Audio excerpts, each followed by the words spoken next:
saya Ayuni Sylvia Saputri dengan NIM 401230119 dari kelas Ekonomi Syariah A. Tujuan saya membuat video ini untuk memenuhi tugas UTS mata kuliah Keuangan Publik Islam sekaligus menjelaskan dan menganalisis beberapa studi kasus berdasarkan perspektif ekonomi Islam. Pada video ini saya akan membahas 5 pertanyaan utama yang berkaitan dengan peran negara, pasar, kegagalan pasar, serta kebijakan publik dalam Islam. Studi kasus yang pertama itu tentang ekonomi campuran dalam Islam. Jadi, konsep ekonomi campuran dalam Islam itu pada dasarnya menempatkan pasar dan negara sebagai dua unsur yang saling melengkapi, bukan saling menggantikan. Keseimbangan antara sektor publik dan privat dapat diwujudkan melalui pembagian peran yang jelas. Pasar berfungsi untuk menciptakan efisiensi melalui mekanisme harga, sementara negara itu berperan sebagai pengatur agar tidak terjadi penyimpangan seperti monopoli, penimbunan maupun eksploitasi. Namun keseimbangan ini tuh tidak hanya soal pembagian peran, tapi juga berkaitan dengan nilai-nilai yang harus dijaga.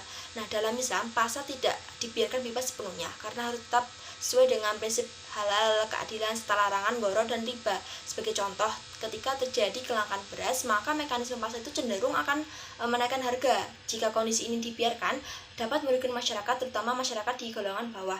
Oleh karena itu, negara perlu melakukan intervensi, misalnya melalui operasi pasar atau pemberian subsidi. Nah, jika pasar terlalu dominan, maka berpotensi menimbulkan ketimpangan distribusi, karena keuntungannya itu lebih banyak dinikmati oleh pihak yang memiliki modal besar. Hal ini bertentangan dengan prinsip keadilan dalam Islam. Nah, sebaliknya, apabila negara terlalu mendominasi, seperti mengendalikan seluruh harga, produksi, maka dapat menyebabkan inefisiensi, birokrasi berlebihan, serta membuka peluang terjadinya korupsi. Nah, dengan demikian, keseimbangan yang ideal dalam Islam itu adalah ketika pasar berjalan dengan tetap berlandaskan etika, sementara intervensi negara bersifat sebagai pengawas dan penyeimbang, bukan sebagai pengendali penuh. Hal ini menunjukkan bahwa sistem ekonomi Islam itu berada di posisi tengah, tidak condong ke kapitalisme maupun sosialisme, tapi berlandaskan nilai moral dan keadilan. Nah, untuk studi kasus yang kedua itu tentang ekonomi positif dan juga normatif. Nah, dalam ekonomi Islam, penggabungan antara pendekatan positif dan juga normatif itu menjadi salah satu keunggulan utama dalam penyusunan kebijakan publik. Nah, pendekatan positif itu digunakan untuk menjelaskan kondisi nyata atau bagaimana sistem ekonomi itu berjalan sesuai data dan juga fakta. Sementara itu, di pendekatan normatif itu memberikan pedoman tentang bagaimana seharusnya kegiatan ekonomi itu digunakan atau dilakukan sesuai dengan nilai-nilai Islam. Nah, dengan menggabungkan kedua pendekatan ini, kebijakan publik itu tidak hanya berfokus pada efisiensi, tetapi juga memperhatikan aspek etika dan juga keadilan. Nah, sebagai contoh, dalam pendekatan positif, sistem bunga itu kan dapat meningkatkan keuntungan di sektor keuangan. Namun dalam pendekatan normatif, Islam itu melarang riba karena dianggap mengandung unsur ketidakadilan dan juga dapat merugikan pihak lain. Nah, jika hanya menggunakan pendekatan positif, kebijakan yang dihasilkan itu cenderung bersifat praktis, tetapi bisa mengabaikan nilai moral. Nah, sebaliknya, jika hanya menggunakan pendekatan normatif tanpa mempertimbangkan kondisi nyata, kebijakan tersebut sulit diterapkan. Nah, oleh karena itu, dengan menggabungkan keduanya itu, ekonomi Islam itu mampu menghasilkan kebijakan yang tidak hanya realistis, tapi juga adil dan juga dibandingkan ekonomi konvensional. Keunggulan ekonomi Islam itu terletak pada kemampuannya itu menyatukan efisiensi dan juga keadilan. Nah, dalam ekonomi konvensional keduanya itu sering dipisahkan, sedangkan dalam ekonomi Islam keduanya itu berjalan bersama. Dan hal ini menunjukkan bahwa ekonomi Islam itu lebih menyeluruh karena tidak hanya memperhatikan aspek materi, tetapi juga nilai spiritual dan juga keberkahan. Studi kasus yang ketiga itu tentang eksternalitas dan kegagalan pasar. Eksternalitas itu menyebabkan harga pasar tidak mencerminkan biaya sosial yang sebenarnya, sehingga menimbulkan kegagalan pasar. Dalam ilmu ekonomi, kondisi ini itu dikenal sebagai market failure, yaitu ketika mekanisme pasar tidak mampu mencapai efisiensi secara optimal. Contohnya, sebuah pabrik yang mencemari sungai tidak memasukkan biaya kerusakan lingkungan ke dalam produksinya. Akibatnya, masyarakat di sekitar itu hanya menanggung dampak seperti gangguan kesehatan dan kerusakan lingkungan. Jadi, dalam perspektif Islam, kondisi ini tuh bukan hanya dianggap tidak efisien, tapi juga termasuk tindakan zalim, karena ada pihak yang dirugikan tanpa adanya tanggung jawab atau kompensasi. Nah, oleh sebab itu, peran pemerintah itu menjadi sangat penting, tidak hanya untuk memperbaiki efisiensi, tapi juga untuk menegakkan keadilan. Bentuk intervensi yang dapat dilakukan yaitu antara lain melalui pajak atau kewajiban tanggung jawab sosial bagi perusahaan. Nah, dalam Islam, intervensi ini dibenarkan karena negara itu memiliki tanggung jawab untuk menjaga kemaslahatan umum. Jika pasar dibiarkan berjalan sendiri, maka kepentingan individu itu bisa lebih dominan dan berpotensi merugikan masyarakat luas. Dengan demikian, intervensi pemerintah itu dalam Islam bukan untuk menghambat pasar, melainkan untuk memperbaiki dan menyempurnakan mekanisme pasar agar tetap berjalan sesuai dengan prinsip keadilan. Jadi, studi kasus yang keempat itu tentang kasus pajak kendaraan dan juga Zoom.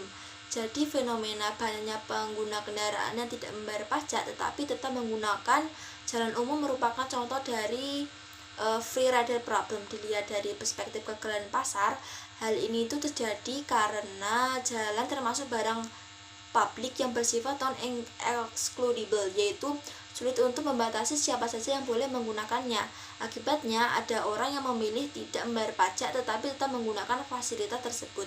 Dalam perspektif Islam, tindakan itu dapat dikategorikan sebagai zulm, yaitu bentuk ketidakadilan ketika seseorang menggunakan atau mengambil manfaat tanpa memenuhi kewajibannya, sehingga merugikan orang lain. Dalam kasus ini, orang yang tidak membayar pajak tetap menggunakan jalan yang dibayari oleh masyarakat lain. Artinya, dia mendapatkan keuntungan tanpa berkontribusi, dan ini merugikan pihak yang sudah membayar pajak.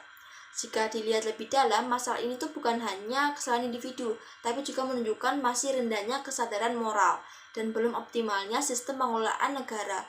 Apabila dibiarkan berlaku seperti ini, dapat menimbulkan ketidakadilan yang lebih luas dan menurunkan kepercayaan masyarakat terhadap sistem pajak.